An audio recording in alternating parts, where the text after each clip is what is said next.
the one and the two and the Hey, flying freckles people! It's finally happened! The match we have wanted for so long has been made a reality! I am so excited, if you can't tell. But before we get into all of that, yeah. Aren't we looking fresh and sparkly now? I gotta remember that you're up there now, so you're not like always looking down at me going like, hello.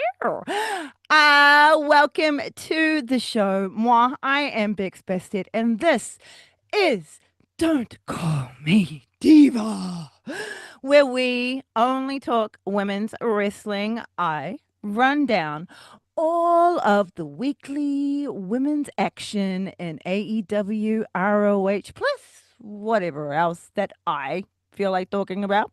Let it be known before we end tour that we live in the world of kayfabe here in Divaville.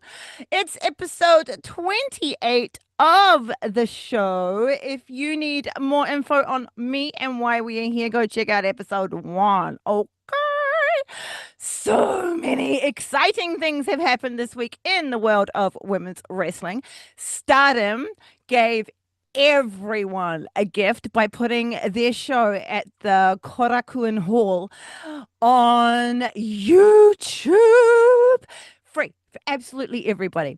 When we, as in I and my fiance, go to Japan in a few weeks, I am hoping to catch a few little shows over there. And a big Japan show is on Halloween at Kurakuen Hall, which would be that would just be everything. It'd be like photos up the wazoo. We are also going to be super close to Tokyo Dome because, as I found out when doing research for this trip, that Kurakuen Hall is like kind of underneath Tokyo Dome, but not necessarily underneath the dome per se. But there's like a walkway you go over, and it's like down in there. So that's super exciting. And one of the first things I thought of, and we like both were like, "Oh my god, we totally have to do that." When we actually made the trip to go to Japan, this is silly. And this also shows how completely like wrestling mad I am. We are going to like replicate the Young Bucks picks in front of Tokyo Dome with their poses, and I am so excited for that. Don't worry, you are all going to see the absolute like unhinged, maybe cringe of all that. I understand sometimes a fan indulging in their fandom a little bit too, like, well, can be a little bit cringe for someone. So be aware a lot of that will be coming. But that's is super exciting. There is also going to be a Stardom match that I am going to be catching. That is in a beautiful area, like in a shrine of the whole thing. Fuck it, it's absolutely gorgeous. That's going to be a new blood match. So that means basically like a debut of like their new kind of upstarts and all that kind of stuff. I apologize, I can't remember the term that they call for this. Kohai, kohei, it may be kohei, course. I am terrible. I should have really looked up that before. That is going to be super exciting because, like, what if we see like the new future, world champion of Stardom at this match?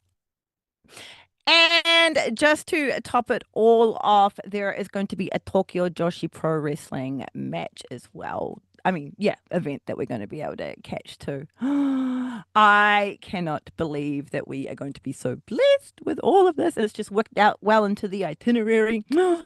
I cannot wait to tell you guys all about it. It's going to be so much fun.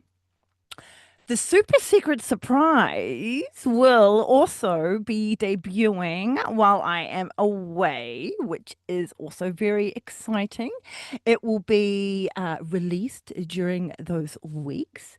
So keep your little eyes peeled. Obviously, we will announce it all just beforehand, but keep your eyes peeled on this channel. beat everything. I have everything all newly set in, so there may be some elbow. I may be actually fighting my computer this time as opposed to like unintentionally fighting Miss Julia Hart. But back to Stardom, they had a fantastic 3 hour show, and it's all free, like I said, available to watch via their YouTube page still now. Saya Kamitani, my favorite Joshi right now, faced off against Azumi, who we've spoken about before in episode 13 of this show specifically. Azumi put up, oh, both of them actually put up their titles against one another after a superb match. Saya Kamitani came out the victor and now has the World of Stardom Championship and the New Japan Strong Women's Championship. Two major titles are now held by one of the greatest stars in Joshi wrestling. She has also recently come out and said that she's not really that interesting. She's not really that interesting. Lies. She's not really that interested in going into foreign companies right now. Totally fair. I will stop. Well, will I stop? I will just be having fun, like super fan booking my own stuff. But like, don't expect her at a Forbidden Door anytime soon, unfortunately. But never mind. She is now also the sixth wrestler to hold the New Japan Strong title. It's getting quite the lineage, I have to say. After the match, Momo Watanabe stepped up to Saya Kamitani and challenged her for both of these titles, and that will be held on November 3rd at Stardom's Crimson Nightmare event.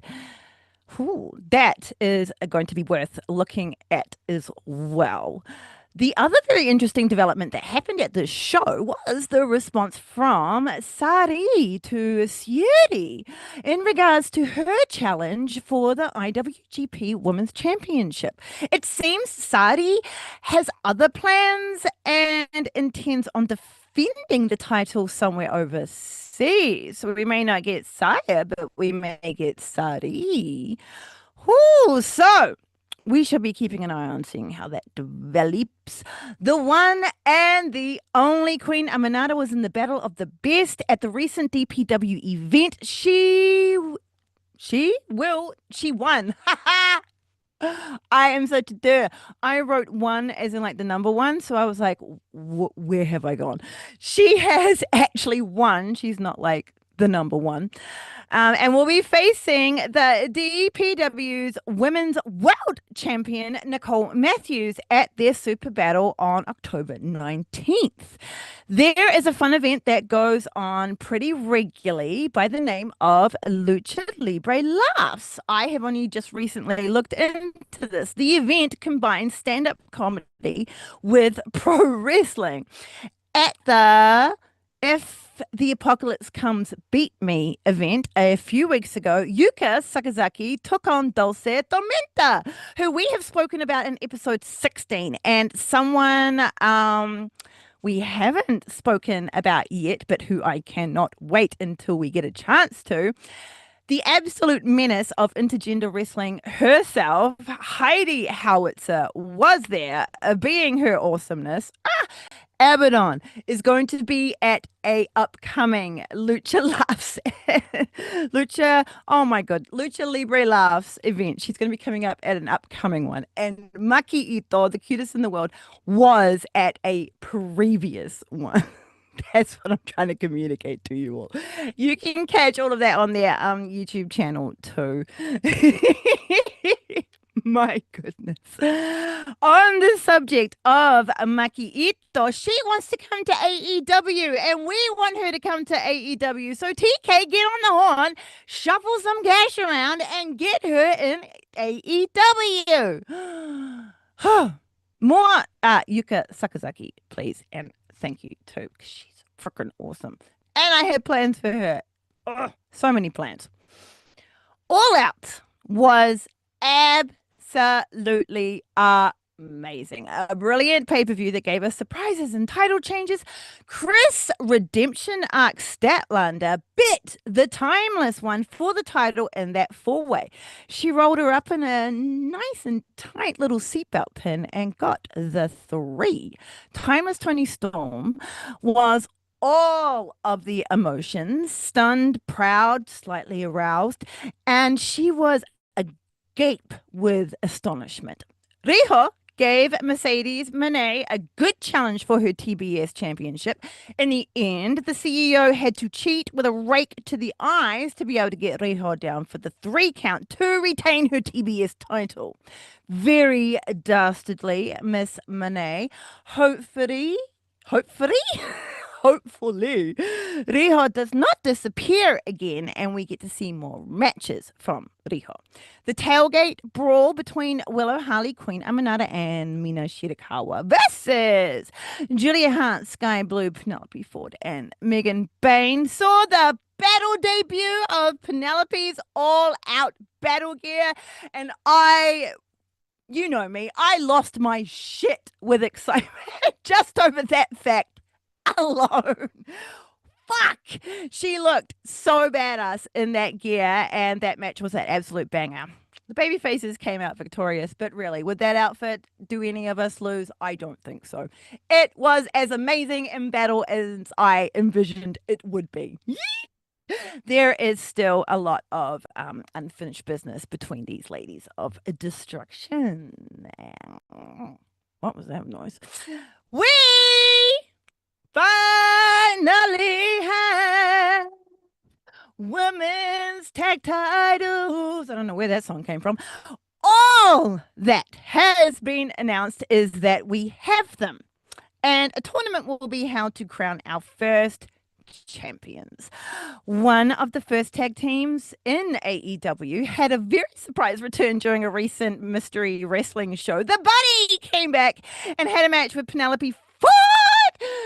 Freaking so happy for her. They took on Allison Kay and Mighty Bell. Both wrestlers have been in AEW before.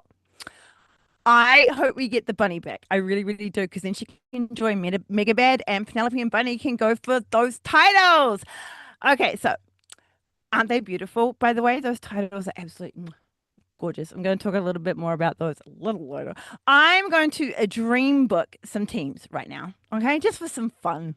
So Maki Ito and Harley Cameron, could you imagine them as a tag team going for those titles?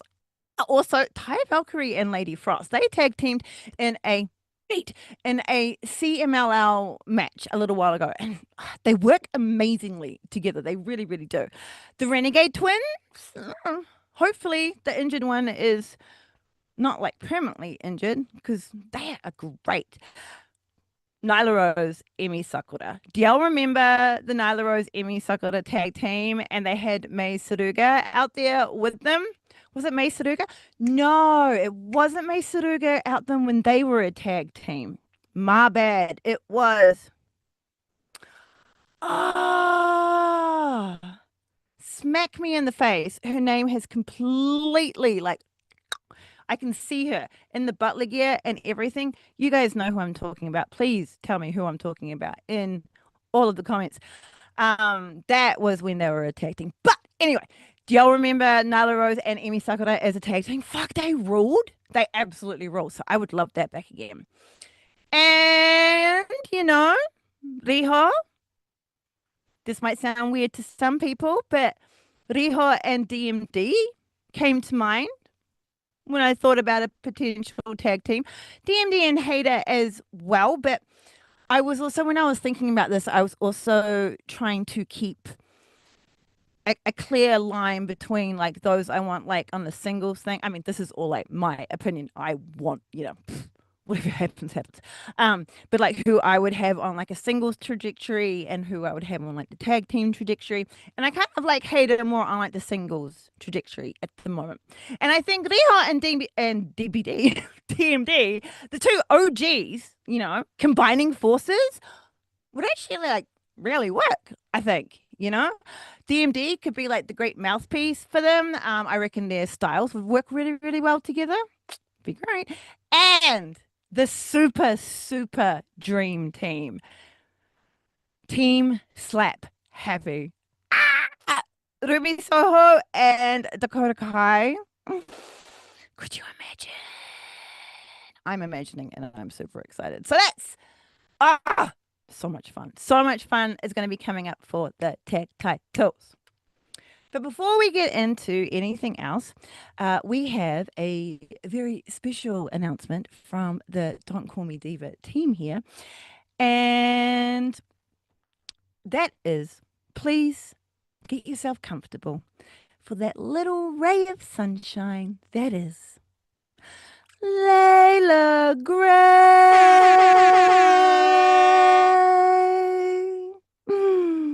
And here she is in all of her Layla Gray glory. No real reason other than the fact that, Layla Gray. And also remember, the woman has her album out. It's very good. It's called This Is Layla.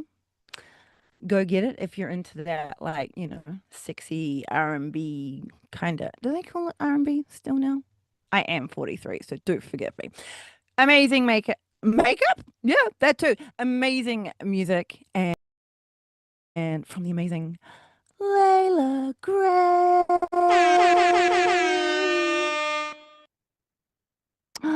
See, everything's better when you have a little moment for Layla Gray. Thank you, Queen. Till next time. Right. So let's get into the excitement about what happened on the tally this week. So, have you brought your booms and are you shaking your boobs? Because it's motherfucking dynamite. Okay. We explode into the episode with Hanabi and fire in the Peterson Event Center in Pittsburgh. Some of us were wondering if Dr. Britt Baker, DMD, would be back as we are in her hometown. But we did not get the returning dentist. I personally wasn't thinking about Britt, as the last time she came back, it was in Pittsburgh to inform us of her health battles. And they were not welcoming and quite rude, if you ask me. It was not long after all that misinformation about her and Cole breaking up went around, and the crowd were just really rude. So in my mind, Pittsburgh have lost their Britsburg privileges for now. With a break of tradition, whiplash, we are not starting our show with Marina and her dastardly Death Riders.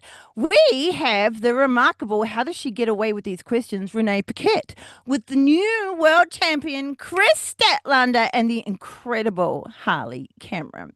Renee is jeweled in gold in a blue leopard print waistcoat.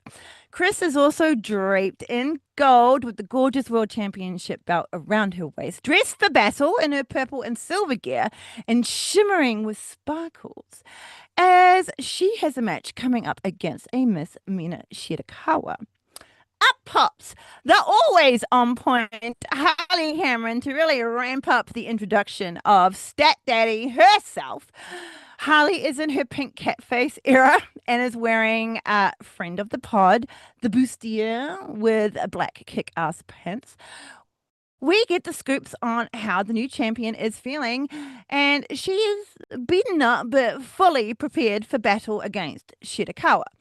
She is very confident, as a world champion should be, but Renee really knows how to bring down the mood by inquiring about her husband's Death Rider's motives recently. Stat sternly answers Renee, then Harley pounces into glorious action to the buy back and then drops out of frame. Good old Don't Call Me Diva favorite. Oh my God. Just watch this promo if you need a little chuckle. Freaking hilarious. Next, we have FTR. Now, why are we talking about FTR, do you ask? Because of Beth motherfucking Copeland. That is why. During the Coping Cage versus FTR match, Stokely was getting involved in causing mischief, as he does, and a certain Phoenix had enough.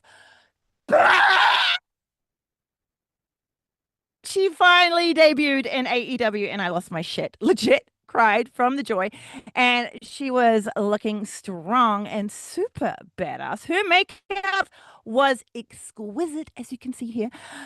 She was dressed in all black as a personal favor to me. Believe me, I was shocked that she already knew the deal about that.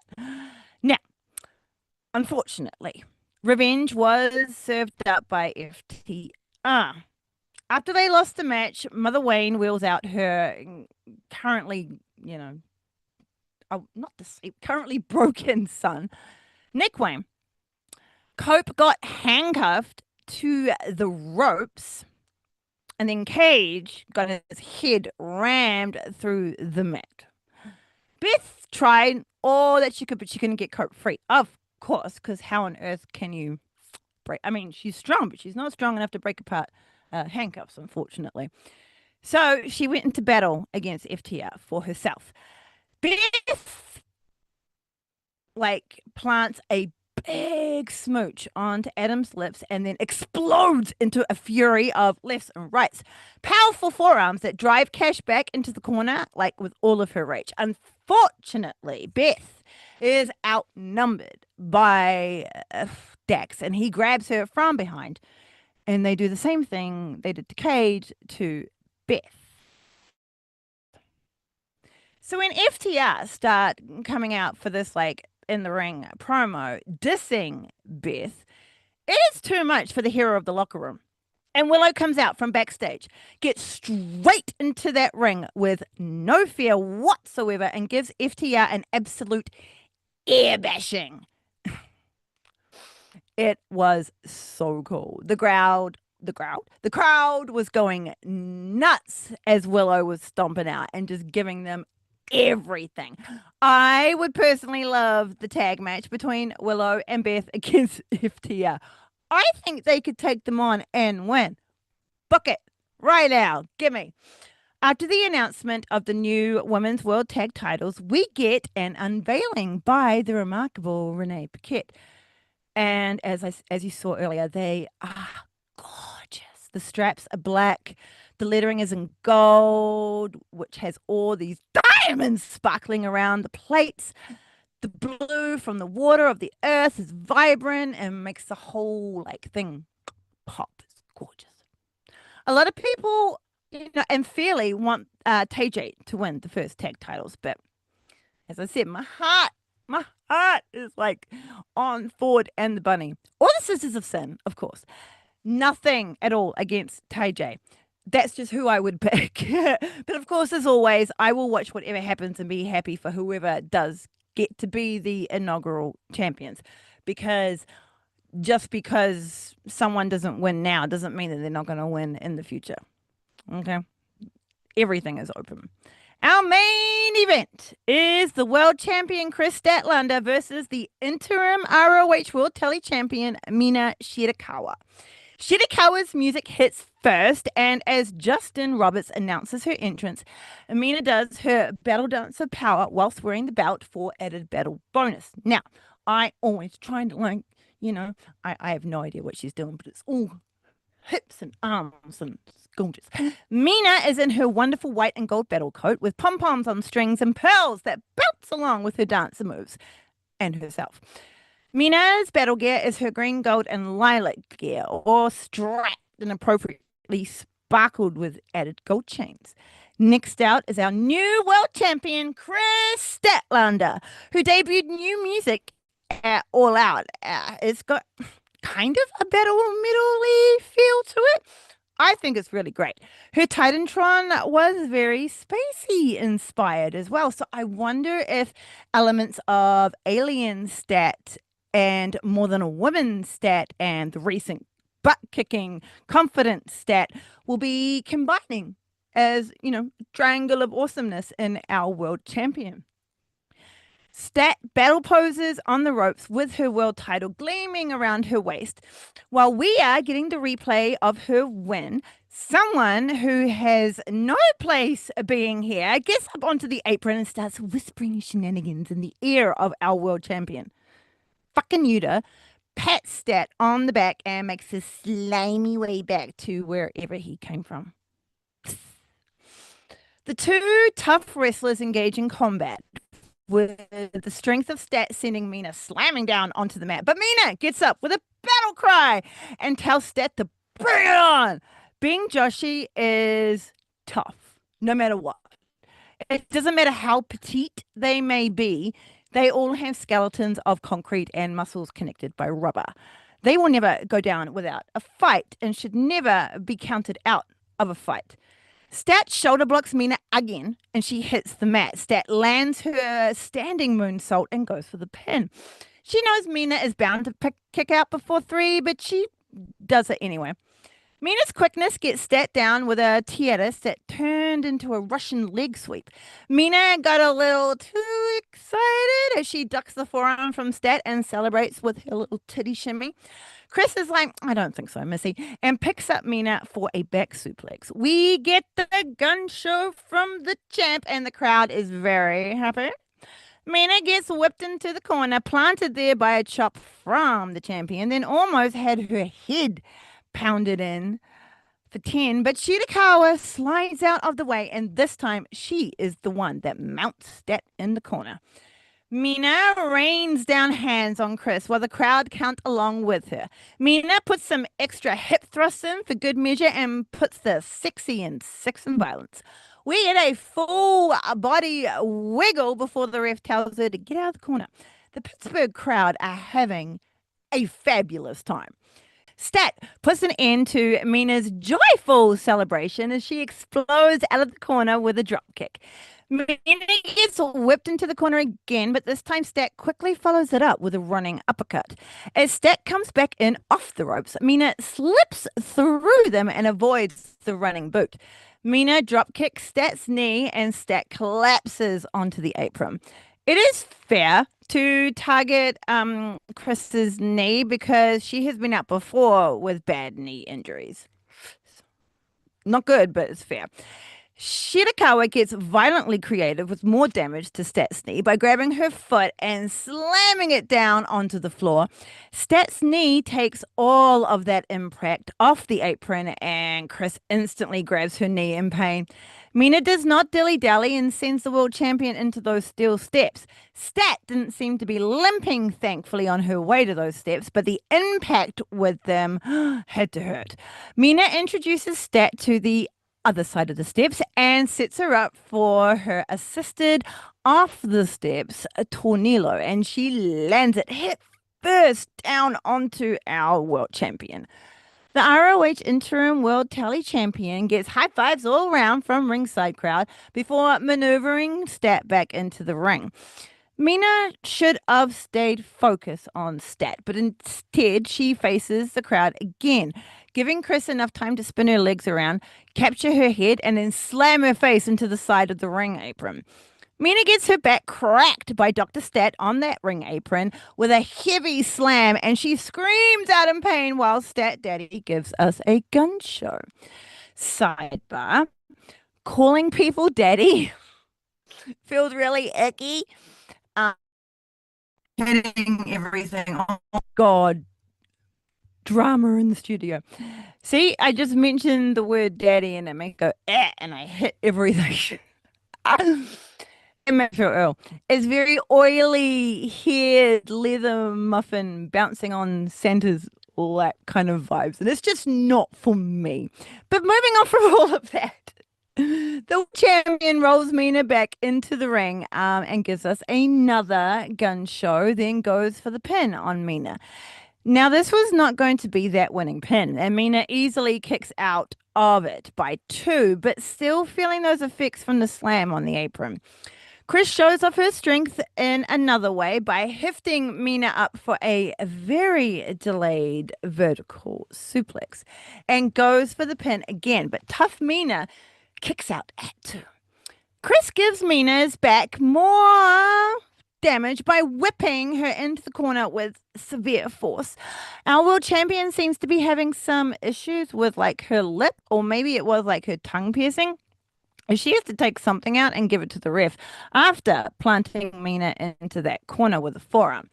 As a lip-pierced woman myself, I always like have a slight about piercing rippage during combat. Mina gets slammed to the mat, then Stat drops a big muscly thigh down onto Shirakawa and Stat goes for another pin. It wasn't the strongest pin, and Mina was able to kick out before it got to three. Stat goes to suplex Mina again, but she engages wiggle mode and pulls Stat down for a cheeky little roll up. Mina cannot contain Stat's legs though, and she kicks out at two.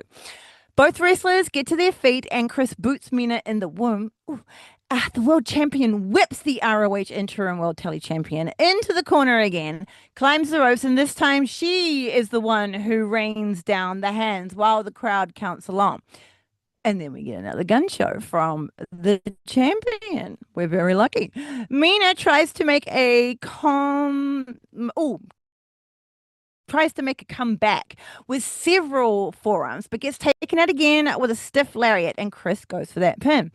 Mina kicks out strongly, but finds herself in a tight body scissors very quickly from Stat, putting more pressure on her targeted back. But Shirakawa won't give up. In fact, she starts bashing down on Stat's knee, and Chris has to change up her position. Mina gets herself and maneuvers Mina onto her stomach, and it's in a side headlock because I'm an idiot.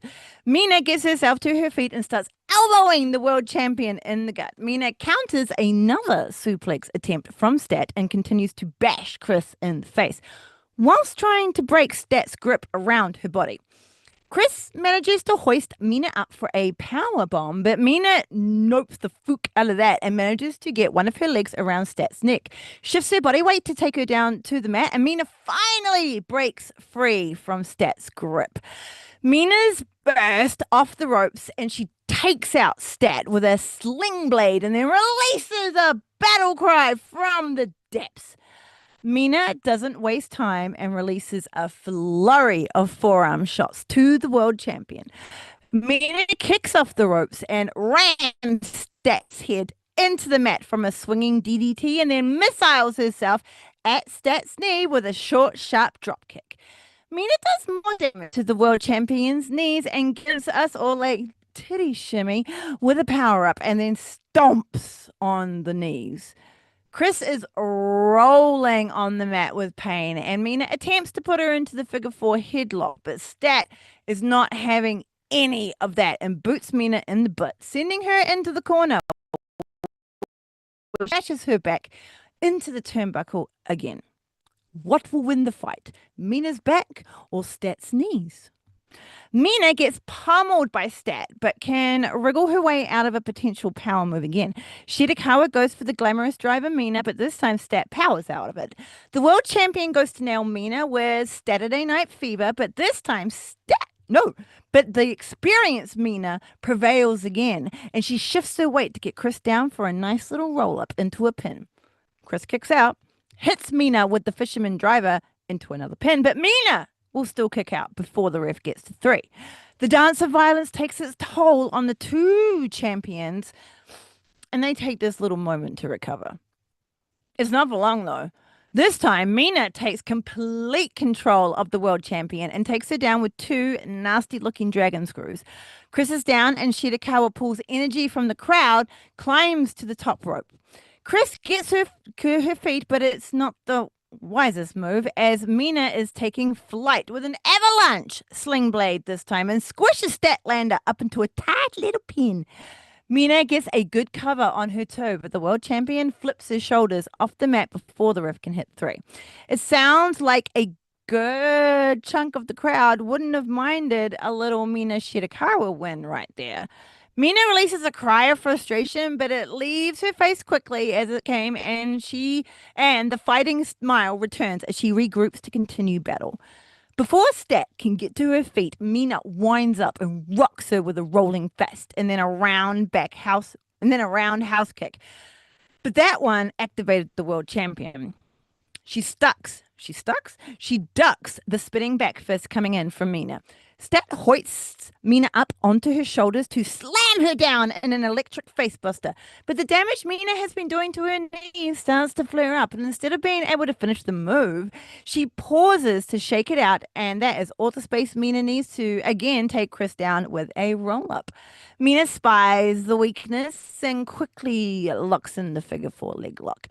Stat writhes in pain, but manages to successfully reaches the ropes, and that will break that four. A thrust kick from the champ almost gets her back in control, but Mina eats that kick up and responds with a devastating rolling elbow.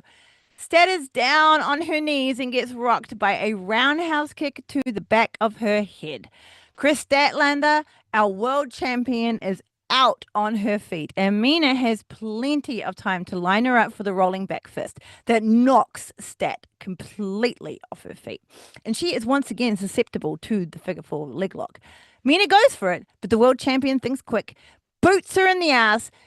Stat jumps into action, rolls Mina up in the seatbelt pin, and gets the win right there. Mina was completely taken off guard and has to double check with the ref just to confirm that she lost. And she is not, as you could imagine, that happy with the answer. And before a certain someone gets mentioned again, but before we can even bask in the glory of Statlander's win, fucking Yuta appears again from the damp corners of his lair before the champion can even get her belt on. He's pumping her up, giving her a round of applause, and then the fabulous Harley Cameron comes running down to the ring and gives her, Stat Daddy, a massive hug. There have been a whole bunch of new fans watching AEW, and when they got to meet Harley Cameron for the first time, it was such a fun moment. It brings me joy to see how welcoming the what was that? The AEW crowd have been to these new fans. It's so freaking wholesome. Well done. Harley spies fucking Yuta and stares daggers into him. The stench of Death Riders increases as Claudio, Danny, and the newly returned but terrifyingly clothed Pac the Bastard circle the ring. Not the most welcoming of clicks, to be honest. Marina, who is very kindly doing me the personal favor of dressing in all black, is bringing the big dog himself out from the red glowing corridor. Marina still has the key around her neck. Have you noticed that? And now I'm wondering what it actually unlocks. At first, we all thought it was to the briefcase that held the map to where the real men's world title was buried. But it is still around her waist. And the champion is now our wholesome cowboy with the head full of curls. Does she have someone locked up somewhere? Should I perhaps not be inquiring about this and moving on in fear of my safety? Have I asked too much? Marina is rocking the long, extravagant eyeliner, and it works for her features fabulously. Okay, so this here, talking to y'all, we're not like a makeup channel, of course, duh. But I am a makeup artist from the past. And recreating women's wrestling looks sounds like a fun little like side project to just like do for like just fun. Food for ponder. We'll see. We'll see if that happens. I might be bored, have my face, post a pic. Appear in a video, mate. Ooh, I might appear in a video. Then you can like play Spot the Wrestler. In the ring, though, Stat has become very protective of Harley and keeps her close. Mox gets into the ring and just stares at Stat. He doesn't say a goddamn thing, but gives FY a look, and that's enough for him. Fucking Yuta embraces Stat and is the happiest I have seen him for a while. Chris is giving nothing, though. Her face is not one of happy. More like, why is this wet fringe hugging me? But eventually, she slowly wraps her arms around frickin' Yuta. FY is ecstatic ecstatic. He raises the world champion's arm in victory as the crowd boos the bollocks coming along before us. Coming along, the bollocks before us. She gives us a look that gives me hope, though, and they slowly turn towards Harley, who is backed up against the corner, kind of looking for her exit at this moment. Stat looks at Cameron in the face and then nails fucking Yuta in the face with a short, sharp lariat that wipes the happiness right off that dragon betrayer's face, and he is stunned. Ha! Fucking payback, my friend. Mox is completely caught off guard, and Marina doesn't know if she can like retaliate or not. All the Death Riders are completely taken off guard. Harley gets the fook out of there. Marina springs into action, but the world champion is quicker. She ducks the wild lariat from Shafir and ends up right in front of Mox. Stat pulls two middle fingers up right in Mox's face and nopes the fook out of that ring. Stat races to the barricade, hurdles over it, grabs the following Harley from the incoming clutches of a Marina, and the two of them scamper up those stairs. Chris gives the whole Death Rider crew another double fuck you, and then the music of our resident undead warrior, Darby Allen, and his good friend the flamethrower. He comes out with a gun of fire and he wants to grill those Death Riders. And that's the end of death. And that's the end of death. And that is the end of death. That's the end of Dynamite. Excuse of me. Now, on to the collision. We open the show with those dastardly Death Riders. God damn it.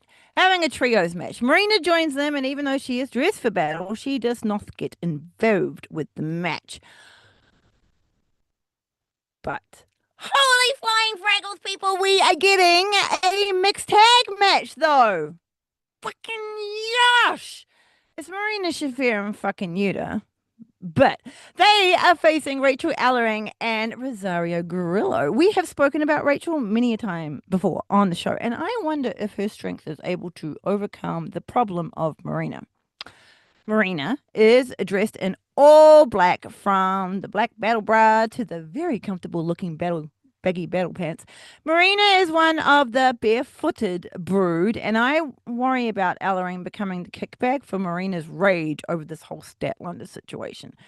She's tough, but Marina's mad. Fucking Yuta definitely has some feelings that he is taking out on Rosario Grillo and proceeds to take him out before the bell even rings. The furious Wet Fringe beats Grillo down and then drags his corpse all over to Ellering and forces the tag.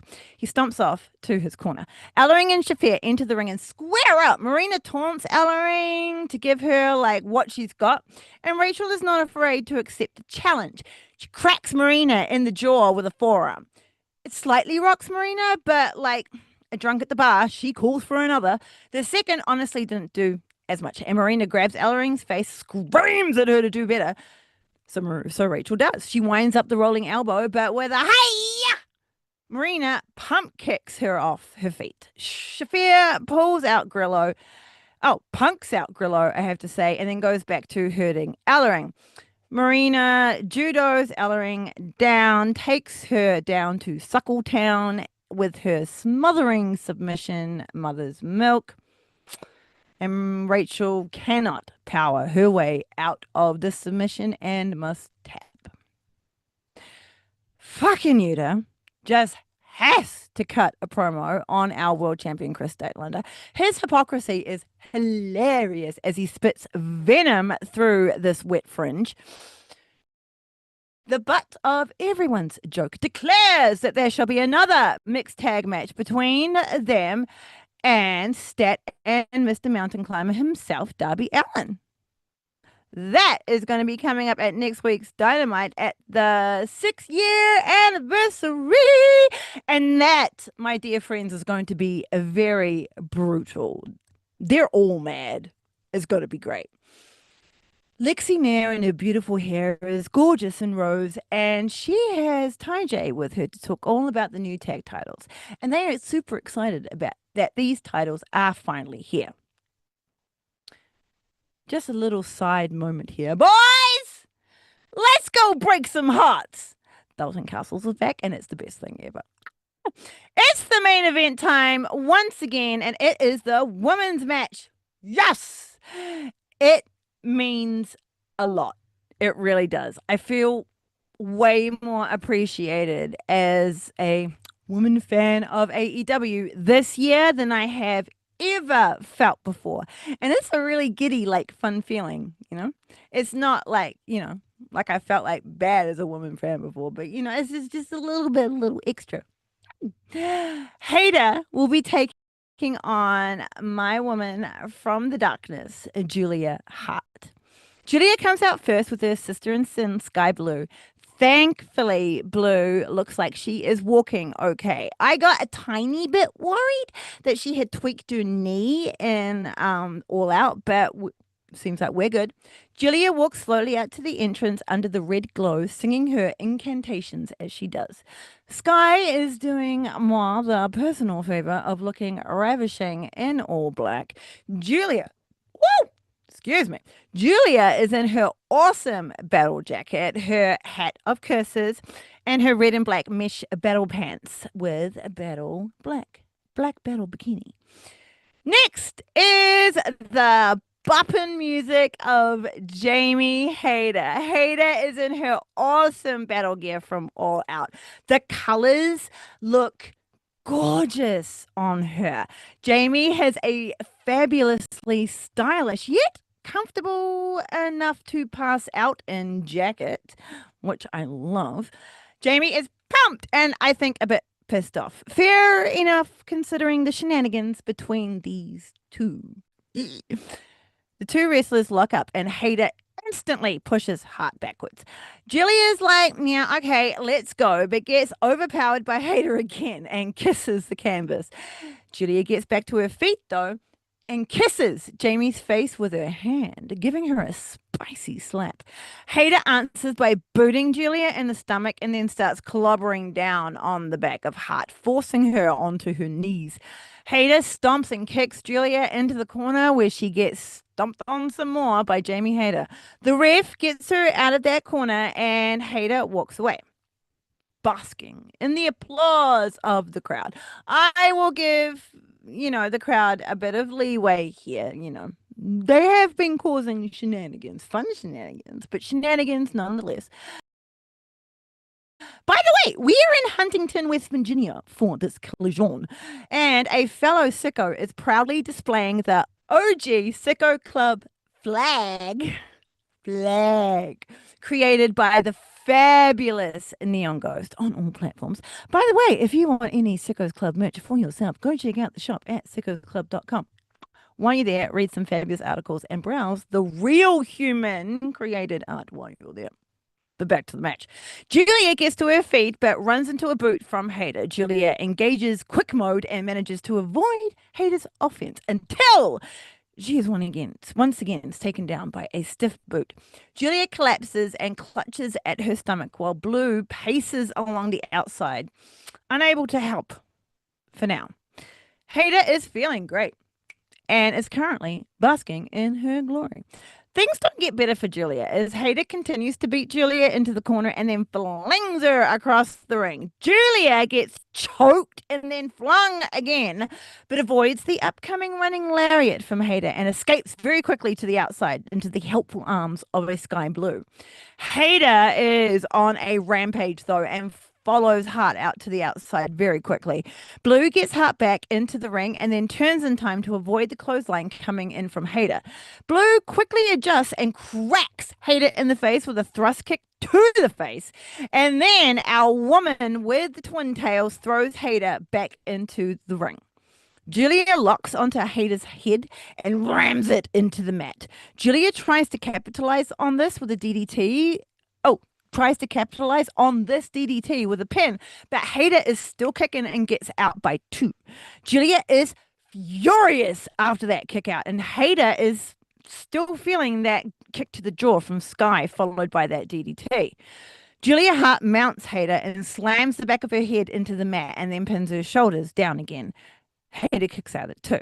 But Hart just continues slamming Jamie's head, and the joy just explodes out of her. Stealing pain is definitely Julia Hart's happy place. Hart pins Hader's shoulders down one more time, but is still unsuccessful. Julia suplexes Jamie down to the mat, then drapes Hader over the middle rope to choke her out for as long as she can get away with it. Sky Blue is right there to mock Hader as she gasps for air. Julia lures the ref away from Hader, and he falls for the ruse completely. Behind his back, Sky gets up onto the apron and chokes Jamie out some more, even pulling on the escort. Julia goes back to beating down and choking Hader until Hader shifts her weight and pulls Julia onto his shoulders, making her have to kick out. But Hart doesn't let go of the side headlock. The two wrestlers get to their feet, but Hader is soon back on that mat from a nasty hair pull from Hart. Hart brings Hader back to her feet and then drags her over to the corner where Julia climbs the ropes and walks the walk of the dead man. Julia Hart clobbers down on Hader's back and Hader collapses back to the mat. Julia runs off the ropes and slides a stiff lariat through the back of Jamie's head. Hart pins Hader again, but is once again unsuccessful. So Julia just continues to choke her out. The crowd start to rally behind Jamie, and she uses that power to get to her feet. And she gets the strength to give Julia a stiff knee to the gut and a forearm to the jaw that makes Julia stumble back onto the ropes. As the ref checks on Hart, Sky Blue pulls Hader's feet out from under her and pulls her out of the ring. Hader has had enough of all of this bollocks and takes Sky out with a suplex to the floor. Hader releases a battle cry from the depths as the crowd erupts behind her. Hader springs up onto the apron and Julia is quick to meet her, but Hader is on fire and takes her out first. Jamie grabs Julia's head and rams her face into the turnbuckle 10 times. That dazes Julia Hart. Jamie isn't done, and she climbs the ropes and missiles herself at Julia Hart with a stunning drop kick, followed by a stiffer shotgun drop kick that sends Julia into the corner. Julia is rubber, but even she has to be hurting right now. Hader slams her into the mat with a Saito suplex and goes for another pin on Hart. Hart says no, thank you very much, though, and kicks out at 2. Hader yoinks Julia for a power move, but Julia manages to escape. She gets yoinked again in a firearms carry, and tries to get out of it with elbows to the face of Hader. And she manages to slam Hader down onto the mat with a crucifix pin. But Hader can still kick out of that before 3. Hader rams Julia back into this corner. But as she comes back in at Julia, she captures her into her trap, leans back onto the ropes, and brings Hader down into the tarantula submission. But she can only keep it on until at least 4, though, because, you know, that dastardly rule about, like, ropes and stuff like that.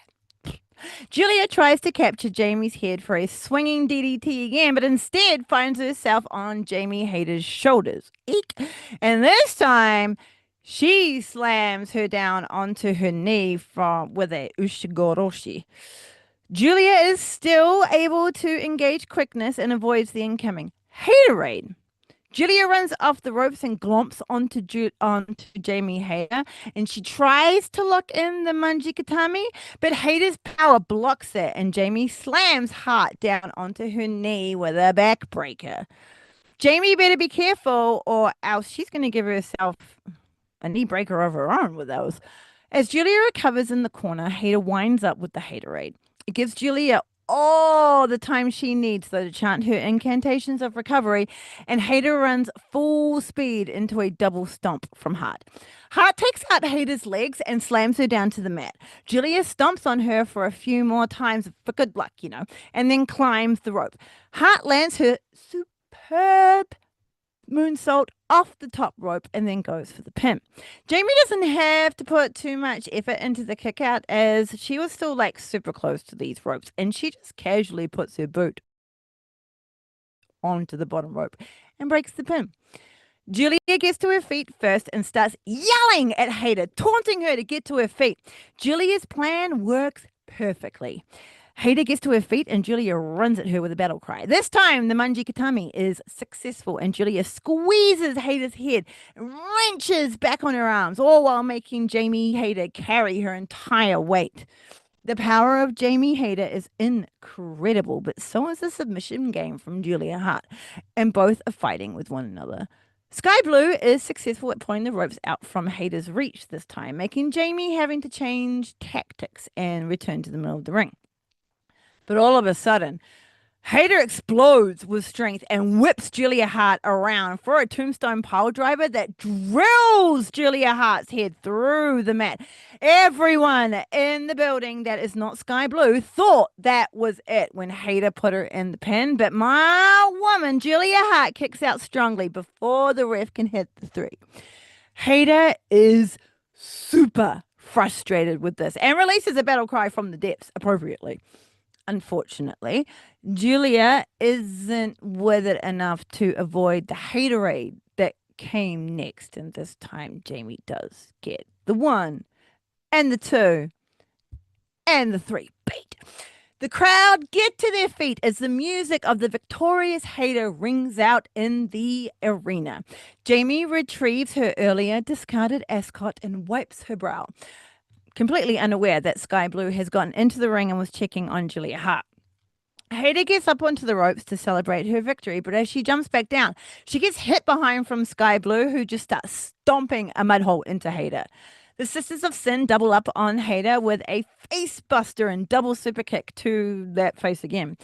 They continue to do more harm to Hader while the crowd just boom. But then all of a sudden, the hip-shaking beats of Queen Aminata stops them in their tracks, and the one and only races out to the ring with a weapon that turned out to be a belt.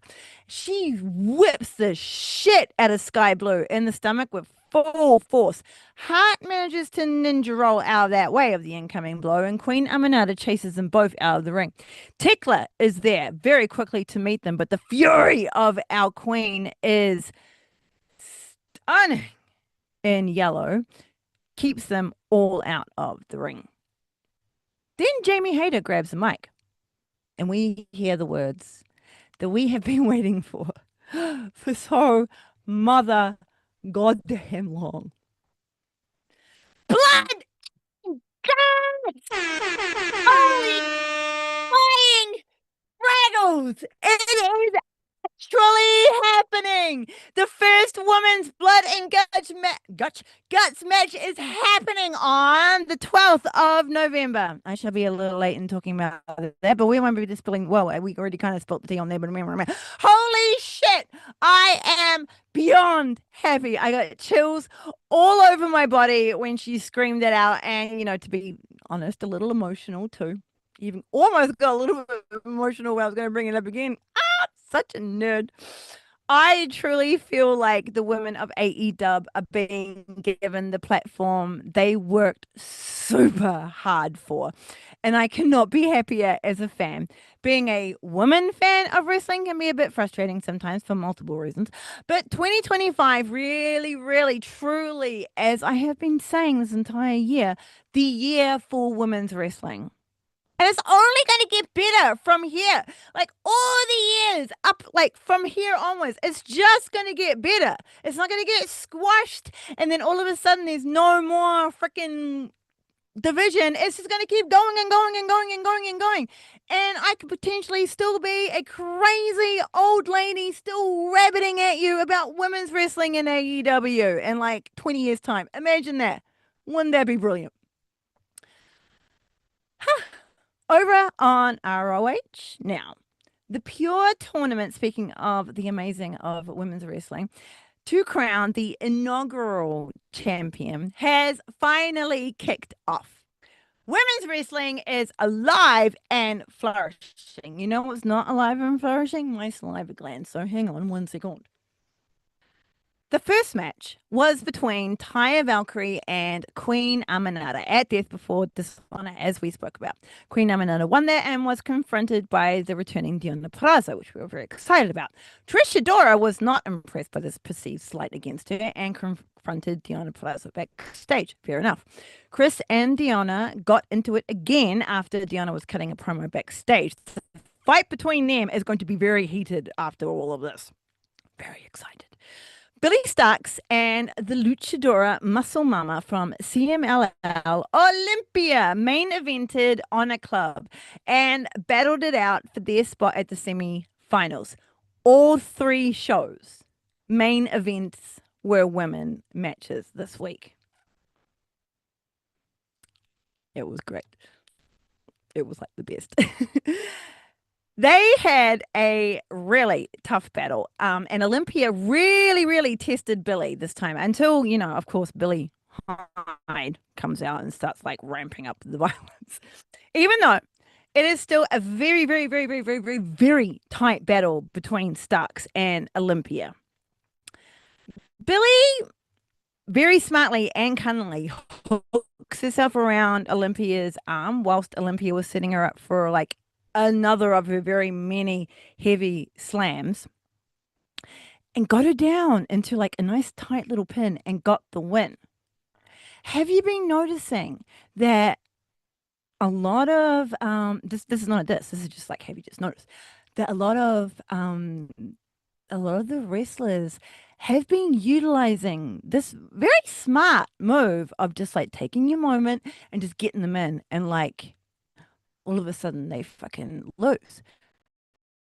And it's brilliant because then like the challenger who got that taken out is like not completely down. They're still like fighting. And it's like, round 2, here we go. But anyway, we're getting ahead of ourselves.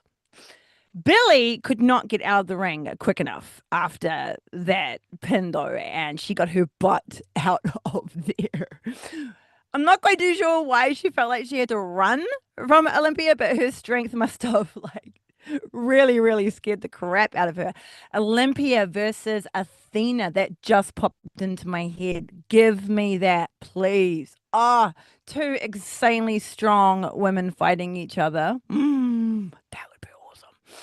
Story Denani, I will quickly mention, has a dominating trios match in this episode as well with her team, the Premier Athletes.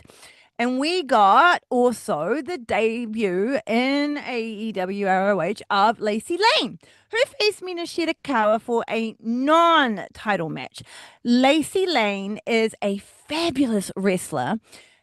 You all have probably seen her on NXT. And it was great to have her in ROH TV. Maybe we shall see her on AEW sometime soon too. That would be awesome. And after all of that, my folks, the absolute excitement from all of the announcements this week with like only the better to come. Oh, next week we will also have the Timeless Tony Storm coming back for the 6th year anniversary. I can't wait to see what little surprises we get from that, and the intergender match between the butt-hurting Death Riders and our dear Darby Allin. And I've lost my Darby Allin. Who was it? Stat, of course. Oh my God. How did that completely like flow out of my brain? My brain was like, you finished speaking now. You don't need me anymore. And I'm like, no. As you can see, the lights are still on. I very much do still need you, brain. Thank you very much. What are your thoughts on all of this week's discussions? If you so wish, you can leave them as little comments in the appropriate little sections of wherever you are.